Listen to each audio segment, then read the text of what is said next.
سمجھتا. اچھا دوسرا یہ آدھا جملہ ہے، یہ میں نے تعلیق بالمحال پیش کی تھی، یہ قرآن میں بھی ہے.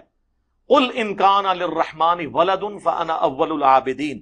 اے نبی تم فرماؤ بالفرض اگر اللہ کا کوئی بیٹا ہوتا تو سب سے پہلے میں اسے پوچھ رہا ہوتا.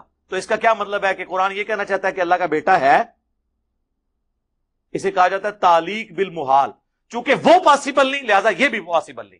میں نے یہ آیت کوٹ کر کے کہا تھا میں بھی آپ کے سامنے ایک تعلیق بالمحال رکھتا ہوں کہ اگر قادیانی مجھے مسلمان سمجھ لیں تو میں بھی انہیں مسلمان سمجھ لوں گا. جس طرح قرآن کہتا ہے کہ اگر اللہ کا کوئی بیٹا ہوتا تو رسول اللہ اس کی عبادت کرتے، تو اللہ کا تو بیٹا ہونا ہی نہیں ہے، لم یلد ولم یولد.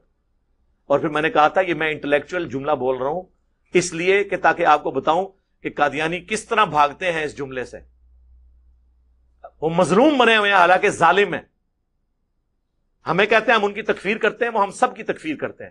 تو میں نے کہا تھا کہ اس جملے کی آپ انٹینسٹی کو سمجھیں کہ قادیانی جب مجھے مسلمان سمجھیں گے تو اس کا کیا مطلب ہے کہ غلام احمد قادیانی کو وہ پیغمبر نہیں مانیں گے، کیونکہ ایک پیغمبر کا انکار بھی سارے پیغمبروں کا انکار ہے. تو میں تو غلام احمد قادیانی کو دجال سمجھتا ہوں. تو اگر قادیانی مجھے کہیں کہ غلام احمد قادیانی کو دجال مانتے ہوئے بھی آپ ہمارے مسلمان بھائی ہیں، تو اس کا مطلب کیا ہے کہ غلام احمد قادیانی پیغمبر نہیں ہے. مجھے کوئی آگے کہے کہ میں رسول اللہ کو نہیں مانتا تو مجھے مسلمان مانو، میں کہوں گا نہیں. اور اس پہ میں نے کتنے قادیانیوں کو بھگایا ہے، ہمارے اسٹوڈنٹس نے بھگایا ہے. میرے پاس 8-10 سال پہلے آئے کچھ قادیانی، ان کے دھوکے میں نے سامنے جب رکھے، کہتے ہیں آپ کو کیا مسئلہ ہے؟ میں نے کہا آپ مجھے کافر ہیں. نہیں آپ مسلمان ہیں. میں نے کہا اپنے مربی سے لکھوا کے لاؤ. اور میں نے ادھر ہی کہا تھا قیامت تک نہیں آؤ گے، ٹائم قیامت تک ہے. جیسا کراچی والے مفتی کو ٹائم دیا نا قیامت تک کے لیے، یہ محاورتاً ہوتا ہے کہ کبھی نہیں آؤ گے. تو میری کرامت ہے 10-11 سال ہو گئے واپس نہیں آئے، کیونکہ کوئی مربی یہ لکھ کے نہیں دے گا. کیونکہ اگر مجھے مسلمان مان لیں تو غلام احمد قادیانی کو ان کو ماننا پڑے گا پیغمبر نہیں، کیونکہ پیغمبر کا انکار کرنے سے تو کوئی مسلمان نہیں رہتا نا. تو انٹلیکچوئل جملہ تھا، آدھا کاٹا انہوں نے. تو یہ تعلیق بالمحال قرآن سے میں نے پیش کی. سورہ الاعراف میں آیا کہ اس وقت تک کافر و منافق جنت میں داخل نہیں ہوں گے جب تک کہ سوئی کے ناکے سے اونٹ نہ گزر جائے. اب یہ اللہ تعالیٰ جب مثال بیان کر رہا ہے تو اللہ تعالیٰ کیا سوئی کے ناکے سے اونٹ نہیں گزار سکتا؟ یہ عرب کا محاورہ تھا. یہ مسلم میں بھی ہے کہ میرے صحاب میں 12 منافق ہیں 7035، وہ اس وقت تک جنت میں داخل نہیں ہوں گے جب تک کہ سوئی کے ناکے سے اونٹ نہ گزر جائے. ان کی پشت پہ دوبیلا پھوڑا نکلے گا جس کی ہیٹ وہ سینے میں محسوس کر کے مریں گے.